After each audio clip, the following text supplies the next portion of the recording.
you know what? For the first time in my life, I almost felt I would be beaten down. Galit na galit yung mga teammates ko. After that, pinalabas ako, parang gusto na ako suntukin. So yung aming record, naging perfect except one. Tapos I remember when I kicked that ball, wow, when I look at our opponent, lahat sila nagsigaw, yeah! After the match, yung mga kalaban namin, oh, Bob, they call it family name I don't know now, no? Cordon, thank you, thank you. Yung mga kalaban namin. Nag-thank you sa akin. lahat ng kaklase ko, galit na galit sa akin. It's the same, right? Sometimes, it's so weird when you fight against yourself. It's the enemy that's happy about that situation. And this is the point. If we are all part of the body of Christ, if the Lord is indeed in control of you, there should be no disagreement. That's what Paul is trying to imply here, because we are in the Lord, and if it's leading you, and He's the head of the body, and you are just a part, and you allow the head to lead, do you expect a dysfunctional body if everybody is following the leadership of the head? No. Yet, we see a lot of fightings in the church. Here, another fighting in the church. Very sad. And the thing is, like any relationship, you don't know when. You don't know, I wouldn't be surprised if Judea and Syntyche at the start were good friends. Like any family feud. Initially, kayo magkakapatid, you're good friends. But all of a sudden, a sharp word, a sharp reaction, all of a sudden, painful words are thrown out in the heat of anger. And scars are made. And the bitter response is given, and all of a sudden, people were slamming doors, throwing glasses. We have to be on guard. And this is sad, because the church should be the example where mutual love should be growing, where forgiveness abounds, where people are supporting one another, where people choose to lose their rights in order that others might grow. But instead, nowadays, the church is a beacon of a place where gossips are fertile. Rumors are prevalent. People are fighting for positions. Go to Romans chapter 16, please.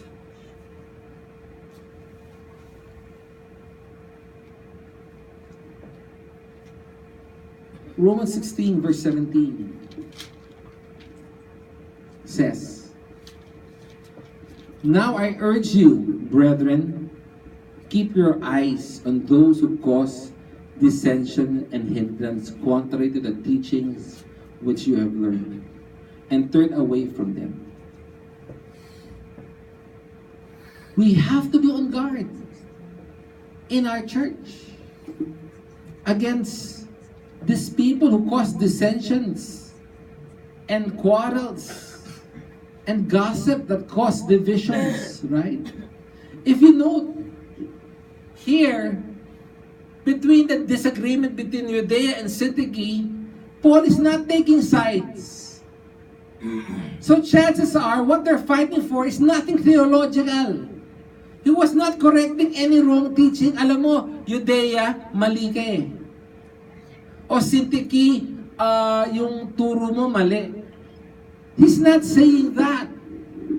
Because if there was a wrong doctrine that was being perpetrated, and that this battle was similar to that of Acts 16, wherein they were arguing based on should we be circumcised or not, right?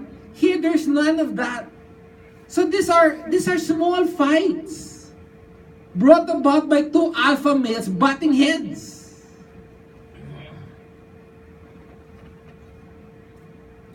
You know, there was this story. There was a a meeting. The meeting was between the tools of a carpenter. The carpenter had a toolbox.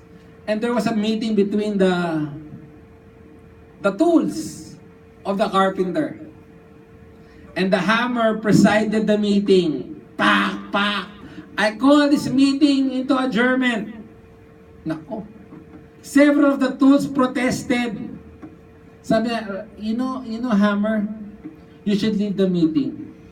Because you're so noisy. Whenever you talk, you are tak, tak, tak.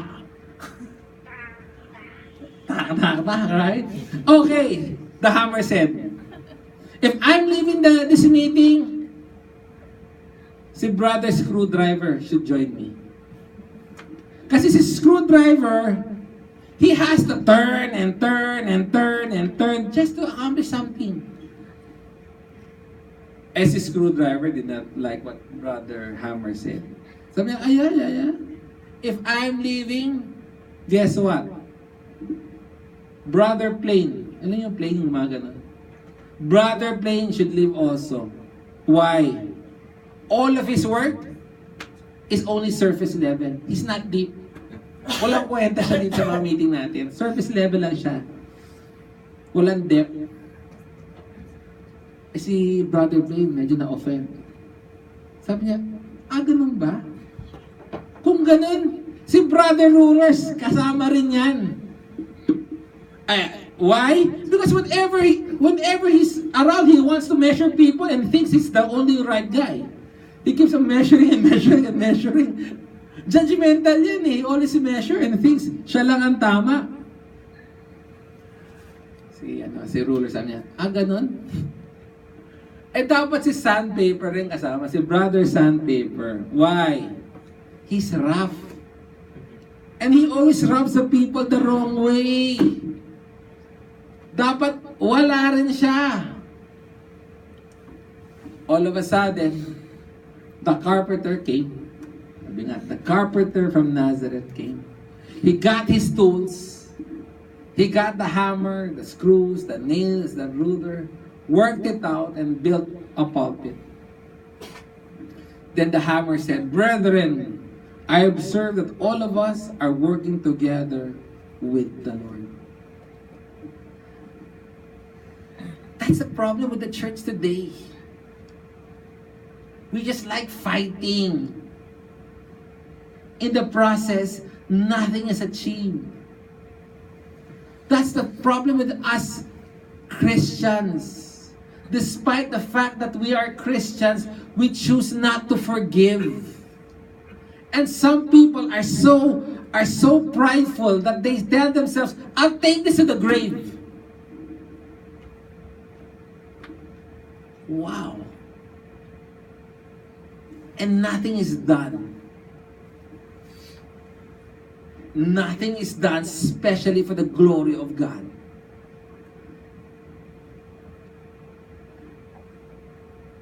Though their fight is minor, because there's no theological, it was big enough that it was hampering the church that Paul had to write a letter. In fact, as I mentioned, the letter was written because of this fighting. And he was building the principles to address the infighting. Think of others better than yourself.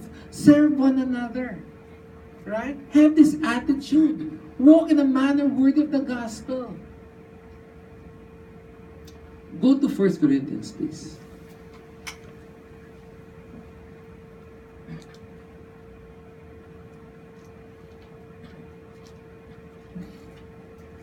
First Corinthians chapter 1, verse 10 says, "Now I exhort you, brethren, by the name of the Lord Jesus Christ, that you all agree, and that there be no divisions among you, but that you be made complete in the same mind and in the same judgment." Again, no? Over and over, Paul is telling them, guys, don't fight. Be united. Now, as Paul urged Judea and urged Syntyche to live in harmony. Why? Because they are in the Lord. Paul realized this is no easy task. Hindi ito makukuha sa salita-salita. That's why he said, I, indeed, verse 3, true companion. That true companion is a person. Now, people are asking, who's that person? And there's different theories who that person might be. Because it's just a theory, we'll just say whoever he is. And he now tells this true companion, I ask you to help these women. He was telling a third person, you know what? I've told you this, and I'm calling in. I forget to write down the Greek word for that. Some commentators said, just treat the word, let's call it Makarios. I'm just guessing. Let's say the word true companion in Greek is Makarios. Then what we're saying here is that person's name is Makarios. And he's saying, you know what, Makarios, I ask you to help them. He was talking to a specific person that the congregation knew when he was speaking this. To help them in that. Now, if you think of it, if the assumption is that Philippians was written after the book of Corinthians, meaning First Corinthians was written first, then in the mind of Paul, what he was writing the book of Philippians was the letter he just wrote in Corinthians. And they're fighting. They were fighting in Corinthians. Two believers were fighting so much that they're now the talk of the town. And they, not only are they fighting, they went to court and started suing each other. Wow. And Paul addresses that in his letter. Go to 1 Corinthians, please.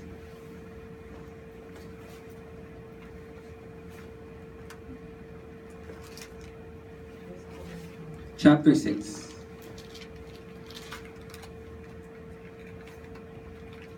First Corinthians chapter 6, verse 1 to 8. And it says, does any one of you, when he has a case against his neighbor, dare to go to the law before the unrighteous and not before the saints? Or do you not know that the saints will judge the world? If the world is judged by you, are you not competent to constitute the smaller law courts? Do you not know that we will judge angels? How much more matters of this life? Verse 4. So, if you have law courts dealing with matters of this life, do you appoint them as judges who are of no accord in the church? I say this to your shame. It is so that there is not among you one wise man who will be able to decide between his brethren. But brother goes to law with brothers, and that before unbelievers. Actually then, it is already a defeat for you that you have lawsuits with one another. Why not rather be wrong? Why not rather be defrauded? Wow. The mere fact you went to court, Paul said, I don't care who wins. It's a shame to you. And you know what Paul said? So what? Right? Why not rather be wrong? Eh, babdehado ako eh. I need to go to court. Paul said, why not be wrong? Why not be defrauded? But it's my right. My right was trampled upon. Hindi na ba pwedeng basta-basta? I need justice. But Paul says, so what? Can you not let it